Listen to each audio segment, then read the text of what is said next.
Thank you, Mr. Chairman. Let me start off by saying that, contrary to what has been stated in the media over the years, I am not against vaccinations.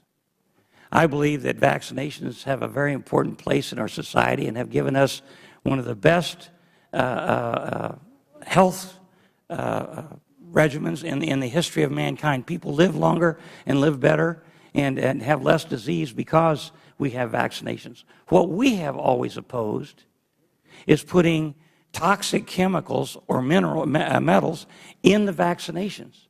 Thimerosal contains mercury. When I was a boy, we used to have mercury in thermometers. And they said if you break that thermometer and the mercury gets on your hands as years went by, that was toxic. In Indianapolis, we had a school where in the chemical laboratory or in the health science room, they broke a vial that had some thimerosal in it. They evacuated the school. They burned the clothes of kids that came in contact with it, and the fire department came in with all kinds of equipment to make sure they weren't exposed to it. Women who are pregnant, they say don't eat fish that has mercury in it. And they caution them that there's certain kinds of fish you don't eat. You don't drink water that has any mercury in it. There's all kinds of reasons not to be exposed to mercury, and yet we continue to put it in vaccinations as a preservative. In 1929, they came up with thimerosal. They tested it on 29 people that had meningitis. They all died of meningitis, but they said the mercury in the vaccinations or the thimerosal didn't cause any of the problem. It was not a contributing factor. So ever since 1929, it has never been completely tested, and they continue to use it in vaccinations. It wasn't so bad when a child got one vaccination or two or three, but when they get as many as 28 or 29 before they go in the first grade, it really hurts them. It causes a cumulative effect. The brain tissues do not chelate it. It stays in there, and it causes severe, severe problems. Now, I had, during the chairmanship, which I had in this committee when I was chair, for 6 years, we had about 4 years of hearings. We had people from all over the world, scientists from every part of the world, doctors from every part of the United States who testified. And people from CDC and FDA said there's no evidence that the thimerosal causes any neurological problems in people who are vaccinated. And then we kept on and kept on, and finally we had some people from FDA and CDC who came and testified and said there is no, get this word, there is no conclusive evidence that the mercury in the vaccinations causes neurological disorders. No conclusive evidence. Now, that word conclusive ought to stick in everybody's minds, because what it means is there's a possibility. And my question has always been, and I'm convinced that the mercury in vaccinations is a contributing factor to neurological diseases such as autism and Alzheimer's. I'm convinced of it after all those years we had hearings. But that word conclusive, there's no conclusive evidence, creates a doubt. And my question to the presidents and CEOs of pharmaceutical companies has always been, if there's any doubt that the mercury in vaccinations can cause a neurological problem, then get it out. You shouldn't put mercury in any form in the human body, especially in children in vaccinations or adults, in my opinion. When we get a vaccination for flu, every year we get a flu vaccination, we have thimerosal, fellas. I don't know if you know that or not. They're injecting a certain amount of mercury in their bodies. And over a period of time, I believe it does have an adverse impact on the neurological system of adults. I think it's a contributing factor to other diseases, such as Alzheimer's. But let me just say that the thing we need to do is always err on the side of safety. If the pharmaceutical industry were to go to single-shot vials, then you would eliminate the possibility of neurological problems from vaccinations because there wouldn't be any mercury in it. And the last thing I want to say real quickly, I've got 27 seconds, is we passed the Vaccine Injury Compensation Fund to compensate those people who were injured by vaccinations. And it was supposed to be something that people could work with the government to get that money. The pharmaceutical companies were putting money into that fund. But it's so hard for a person who's had a damaged child or a damaged adult to get any money out of that fund. It's unbelievable. And we need to reevaluate that fund to make sure people who are damaged by mercury and vaccinations need to have access to that so they can at least have some compensation to help with the rest of their lives. These people are going to live 60, 70 years, and they're going to be a burden not only on the families, but on society itself. Thank you very much, Mr. Chairman. You know, there's an old saying, one picture is worth 1,000 words. I have read, I don't know how many studies on this whole issue. And I think I've had some of you doctors before. I think, Dr. Boyle, you've been before our committee before when I was chairman.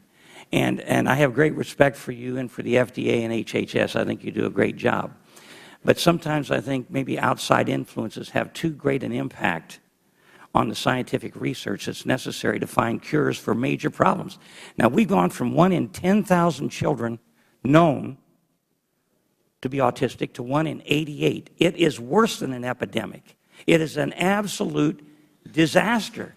And how anybody can look at that study and see the actual brain cells deteriorating when put next to a very small, minute amount of mercury, it mystifies me. How can anybody at the CDC and the FDA watch something like that and say that the mercury does not have an impact on neurological problems?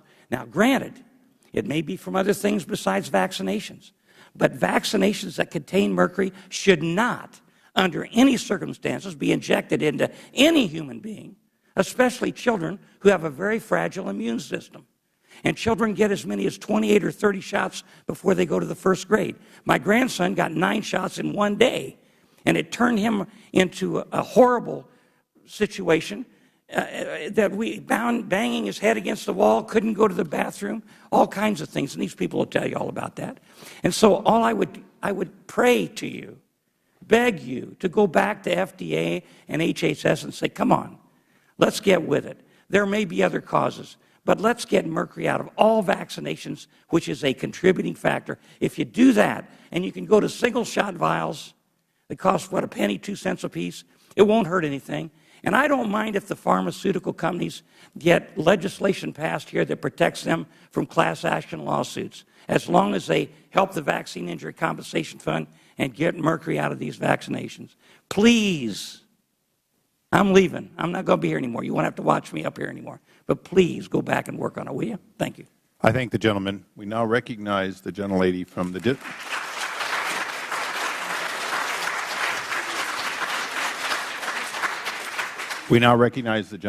District of Columbia, Ms. Norton. Thank you, Mr. Chairman. Actually, I would have liked to have heard the response given how, but I don't want to take it from my time. No, it's I apologize. The gentlelady is right. Did either of you had a response? I realize there was not an embedded question necessarily there, but if either of you want to make a comment on the video, if you're familiar with it, it will be in part of the record, and you can do it afterwards. But if you had a comment now, we'd certainly welcome it.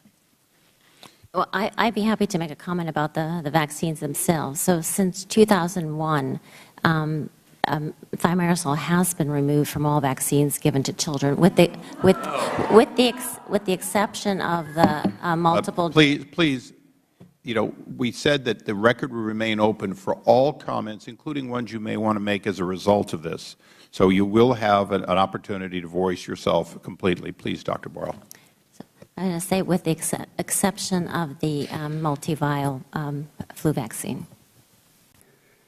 Congressman Weldon was a well-respected, competent medical doctor, and a great deal of esoteric expertise on this subject that I'll probably never have.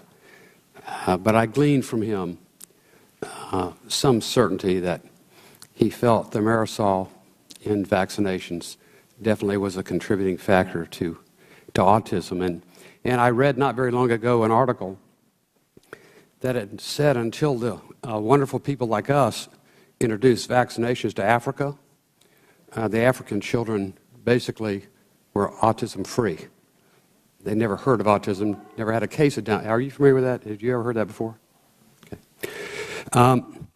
I wonder if the CDC has conducted or facilitated a study comparing vaccinated children with unvaccinated children yet. Have you done that?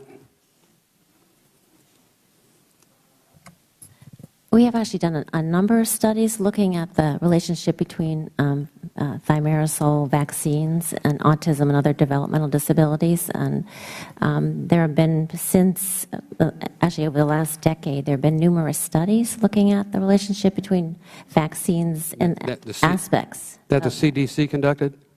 Some of them were conducted by the CDC, others were conducted by How many would you say? Would you estimate? I would actually have to check what the specific numbers, but I know there were two. One large study looking at various neurodevelopmental disorders, and the second one that would focus specifically on autism. And those were fairly recent studies. Would you see that my office gets a copy of those, please? Of course, I'd be happy. Do you believe additional study would provide useful data in assessing the safety of childhood vaccines? The IOM has evaluated this issue back in 2004 and again most recently in 2011. And their conclusion, again, was not just looking at the work that was done at CDC, but with a total body of evidence, was suggesting that vaccines and their components did not increase the risk for autism. My time is very limited here. So clearly, definitely, unequivocally, you have studied vaccinated versus unvaccinated. We have not studied vaccinated versus unvaccinated. Okay, never mind. So just stop there. That was the meaning of my question. You wasted 2 minutes of my time. What steps has the CDC undertaken to ensure the integrity of the research that was performed by Dr. Thorson, who, as you know, has been indicted for misconduct and misallocation of resources?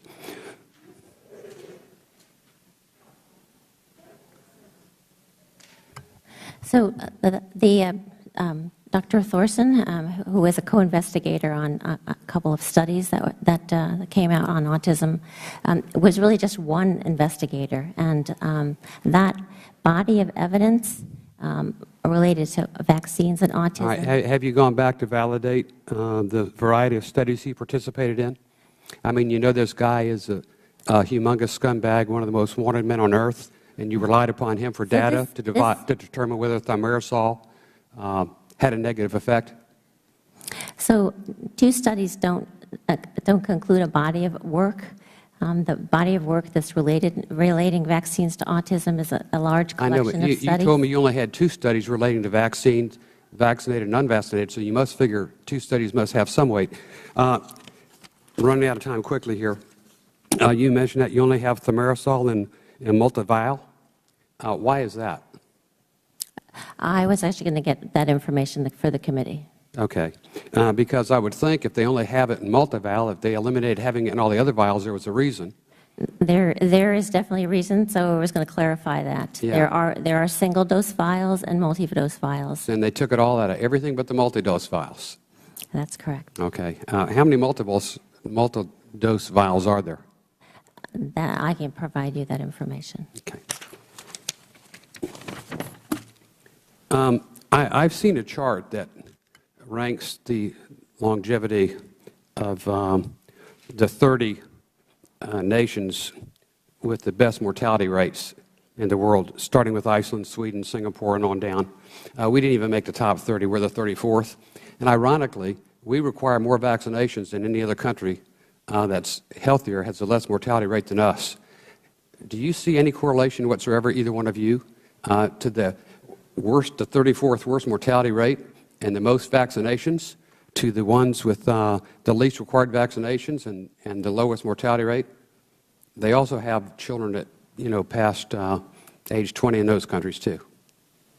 There are many factors obviously involved in longevity for any country. The one thing we do know about vaccinations is that they are among the major public health reasons why generations today live much longer than in previous generations. They are perhaps the most successful public health movement in the world. Nobody's talking about or against vaccinations. Well, I was just trying to answer. We're talking about thimerosal in vaccinations. I was trying. And multiple, bomb blast of vaccinations in short period of time on very, thank you, Mr. Chairman. My time's up. I'm sorry, the gentleman's time has expired. Did you want to answer No, I think I had an opportunity. Thank you. Okay, very good.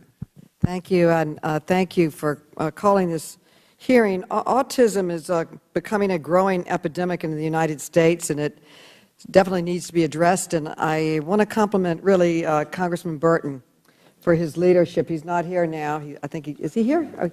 Yeah, and for being the chairman of this committee and doing such a fine job. But you have really focused on this, and I think you've made some progress. And I want to thank you for your leadership on this issue and so many others, and express my gratitude to you and how much I've enjoyed working with you. Now, the numbers that he pointed out earlier, that it used to be 1 in 10,000 kids got autism, it's now 1 in 88. And I'd like to ask Dr. Boyle why. And I don't want to hear that we have better detection. We have better detection, but detection would not account for a jump from 1 in 10,000 to 1 in 88. That is a huge, huge, huge jump. What other factors could be part of making that happen besides better detection? Take better detection off the table. I agree we have better detection, but it doesn't account for those numbers. So just to put it in context, better detection is accounting for some of it, like Right, Dr. I know Mark some, said. but what other factors? I don't want to hear what other factors. Our surveillance program counts cases of autism and establishes the prevalence. It doesn't tell us all the answers to the questions as to why. Okay. So we are doing a number of studies to try to understand the why. And one of the things that we've looked at, we've tried to look at what's changed in the environment of things that we know are risk factors for autism, things like preterm birth and birth weight and various. Well, are you looking at vaccinations? Is that part of your studies? So let me just finish this one. So I have a question. Are you looking at vaccinations? Is that part of you? Pardon me? So there is a large literature, as I mentioned. Are you having a before. study on vaccinations and the fact that they're cramming them down and having kids have 9 at one time? Is that a call? Do you have any studies on vaccinations? There have been a number of studies done by CDC on vaccinations as well. Could you send them to the ranking member and the chairman here? Yeah. Now I want to tell you a story. We all react to our lives. And I remember people talking about hormone replacement. It's going to save women's lives. You got to take it. Yet every nurse I talked to said, go to the bank, it causes cancer. Every relative that got cancer said they got it because of the hormone replacement. I'm hearing the same kinds of stories on vaccination.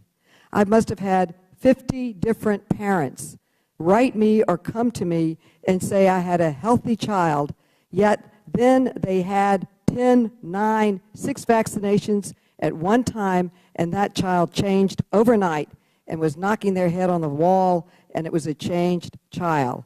In fact, I had a family in my office today where the mother broke down crying, saying my child was wonderful, bright, precocious, talking.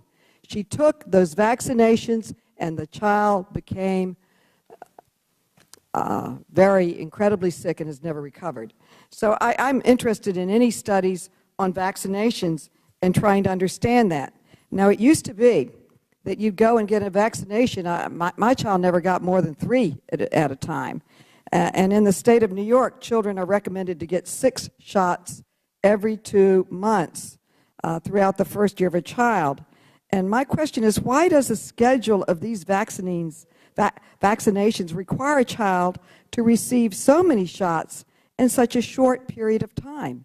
You could plan those shots over a period of time. I'm for vaccinations. They prevent disease. I'm totally for it. But why do you have to cram 9, 6 at one time when the verbal evidence seems so strong from so many people that they had a healthy child until they got vaccinated? And you've got to just listen. You know, I remember smoking. I was on the city council. I sat through so many hearings where they vowed smoking was not bad for your health. It's a common sense that it was bad for your health.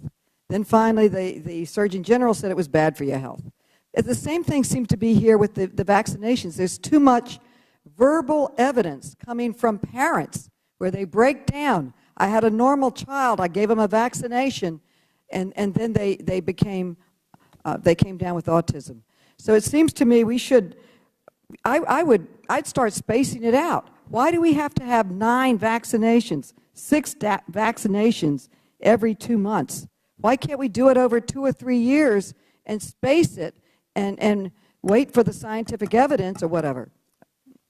Gentlelady's time has expired. May she answer that question? If you could summarize. Sure. There is a federal advisory committee that determines the vaccination schedule. And the reason, and again, we'll clarify this and get you more information, but the reason they cluster the vaccines is really to try to make sure that everyone gets it. People don't, and again, we're trying to make sure vaccines go to all children. And not everybody goes to the doctor routinely, so they use that opportunity to make sure that happens. Thank you, Mr. Chairman. I also want to recognize, Congressman, for all your leadership over the years on this issue. A lot more work to be done, but I want to applaud you for that. Let me just focus back on the vaccine. Some of my colleagues have brought that up today. Is it true that we have over 40 vaccines, and I'm not against vaccines, all of them either, but let me just say, because I know there's a lot of evidence that they're good, but don't we get like 40 some vaccines, our children today? Is that the number I'm hearing, upward of 40? Yeah, either the doctors, just out of curiosity. There's exact number, and it varies somewhat. I think 40 is a little bit high, but it's why would it be, just to point it out, why is it twice what France is, 3 times Finland, a lot of these other countries? And I know, because there's a lot of people that move in and out of France, a lot of diversity. I just don't understand why our kids are getting so many shots. And I think of my father-in-law on a different standard, just in terms of common sense, where he's elderly, but he's taken 8 pills. They found out that a lot of them have effects and impacts on other pills. And that's why I don't know that we're spending enough time and energy looking at this, where our kids are getting twice the shots of everybody else. And I just have, my sons, it seems like they're older now, in their late 20s, but they might have had 7 or 8, and I'm just going by people that I represent in our area that feel strongly that this has to be looked at in a very, very aggressive way, that if we're over-vaccinating our children. And I'll doctor either one of you. We know vaccines save lives. There was a recent analysis that was presented at the pediatric meetings in April, and I actually have the numbers from that, where it was estimated that 42,000 lives were saved, 20 million cases of disease were prevented, and $13.6 billion in direct medical costs were saved, and that's for each birth cohort.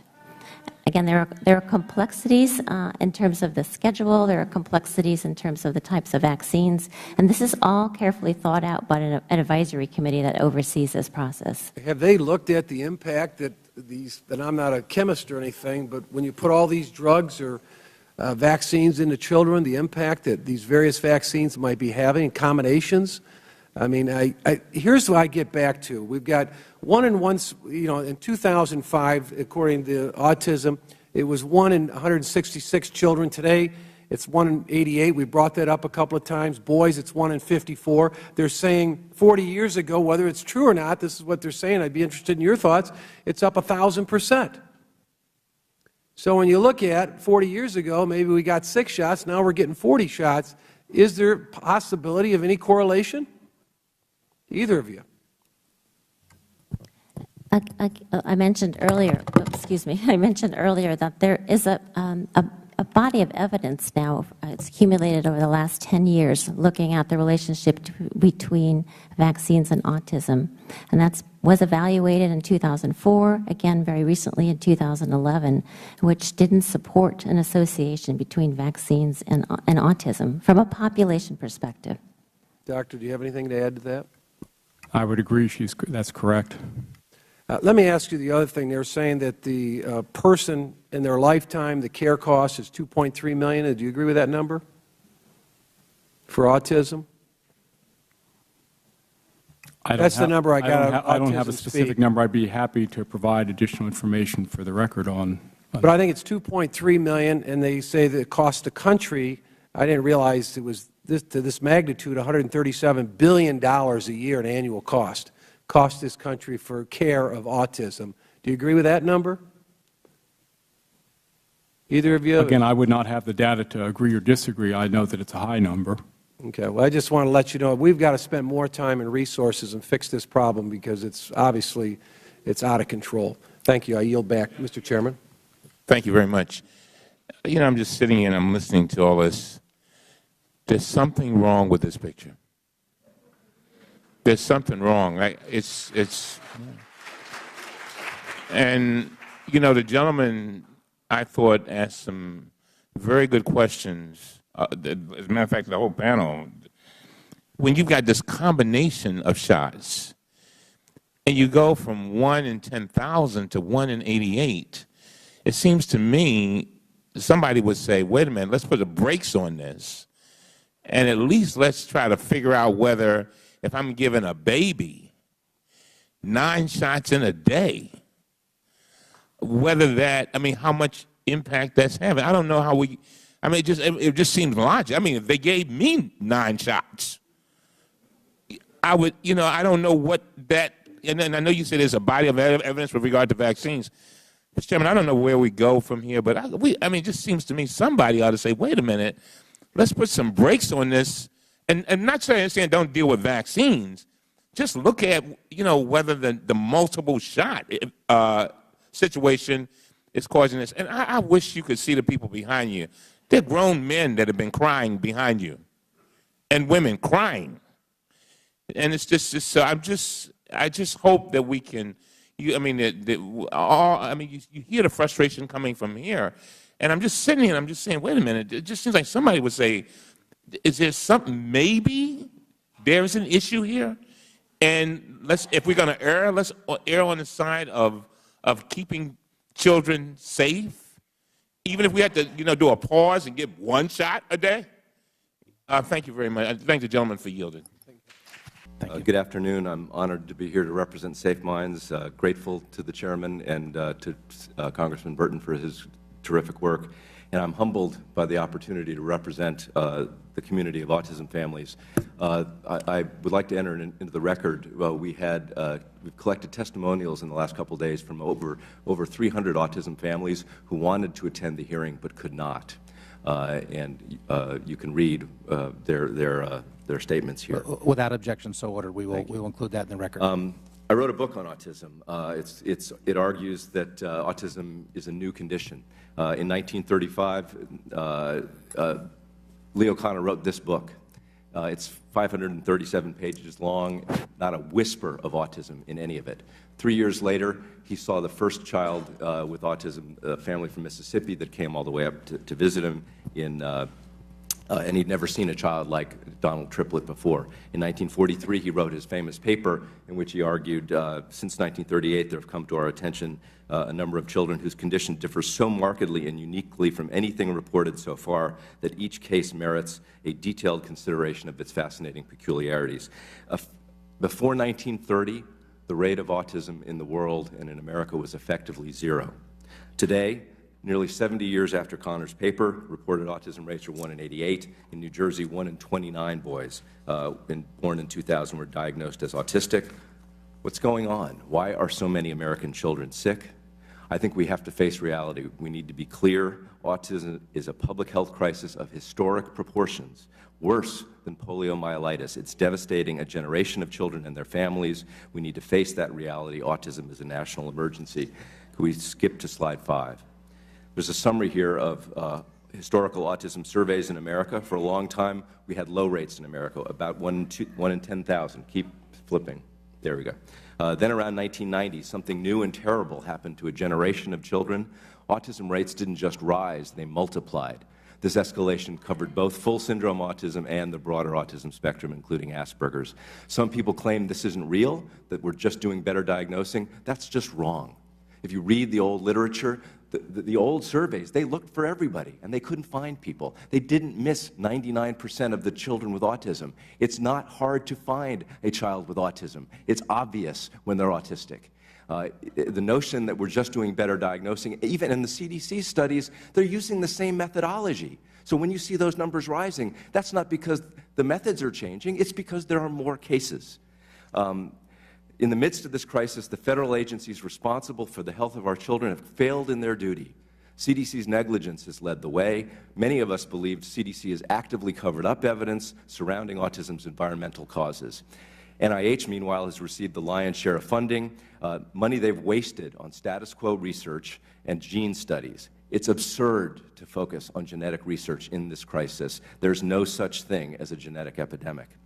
I'll skip past a couple of examples of malfeasance. I'll just say that in the financial world, the result of pressure to manipulate numbers to provide the answers that bosses want has a name. It's called securities fraud. In medicine, there are similar pressures. They're called special interest politics and even peer review. And what CDC has given us is the medical equivalent of securities fraud, all to avoid the inconvenient reality of the autism epidemic. In the face of a national emergency, government agencies, especially CDC and NIH, have performed poorly and behaved badly. We need accountable new leadership on autism at NIH and CDC. We need an advisory committee that believes in combating autism, not newly stocked with appointees who actually oppose that mission. We need a Combating Autism Act that truly combats autism. We need to stop investing in the autism gene hunt and identify what has changed in the environment that it could possibly have injured so many children. The scope and the magnitude of these changes, it's complicated, yes, but it can't be that complicated. There have to be a very small list of things that could have changed. Ultimately, we need to face and answer the question, why are so many children sick? We'll only do that hard work if agency leaders are held accountable to the American people, not powerful interests in the medical industry. So we're asking you, the members of the committee, for your help.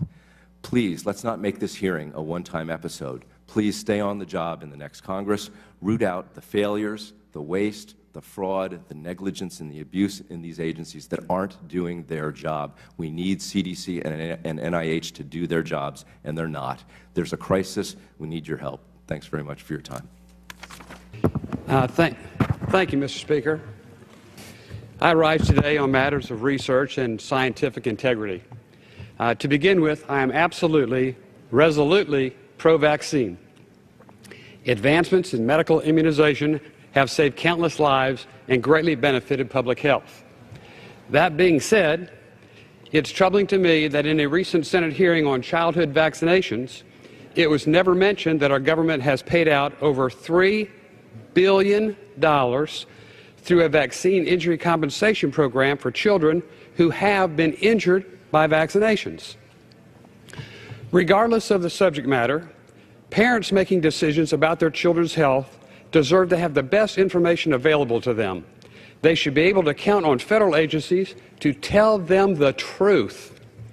For these reasons, I bring the following matter to the House floor.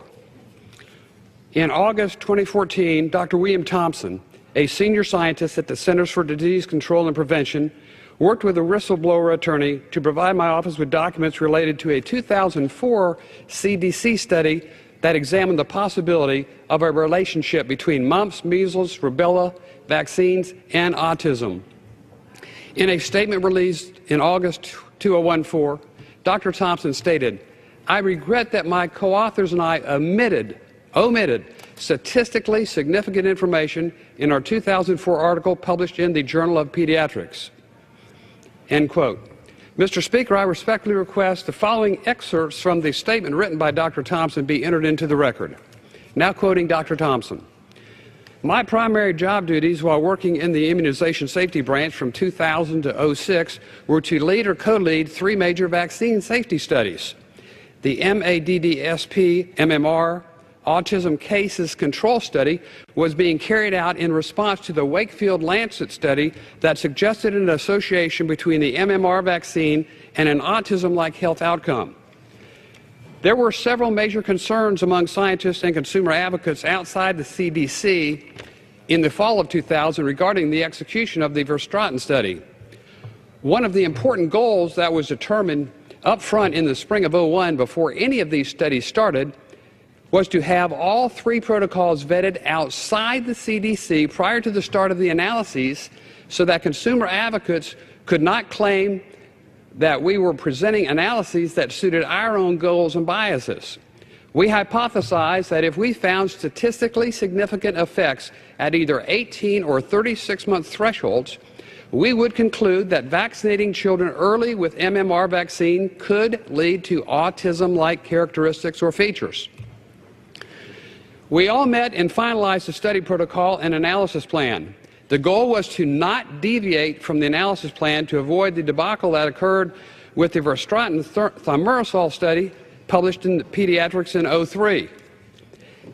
At the September 5th meeting, we discussed in detail how to code race for both the sample and the birth certificate sample. At the bottom of Table 7, it also shows that for the non-birth certificate sample, the adjusted race effect statistical significance was huge. All the authors and I met and decided sometime between August and September '02 not to report any race effects for the paper. Sometime soon after the meeting, we decided to exclude reporting any race effects. The co-authors scheduled a meeting to destroy documents related to the study. The remaining 4 co-authors all met and brought a big garbage can into the meeting room and reviewed and went through all the hard copy documents that we had thought we should discard and put them in a huge garbage can. However, because I assumed it was illegal and would violate both FOIA and DOJ requests, I kept hard copies of all documents in my office, and I retained all associated computer files. I believe we intentionally withheld controversial findings from the final draft of the pediatrics paper. End of quote of the doctor. Mr. Speaker, I believe it's our duty to ensure that the documents Dr. Thompson provided are not ignored. Therefore, I will provide them to members of Congress and the House committees upon request. Considering the nature of the whistleblower's documents, as well as the involvement of the CDC, a hearing and a thorough investigation is warranted. So I ask, Mr. Speaker, I beg, I implore my colleagues on the appropriations committees to please take such action. Thank you, Mr. Speaker. I yield back.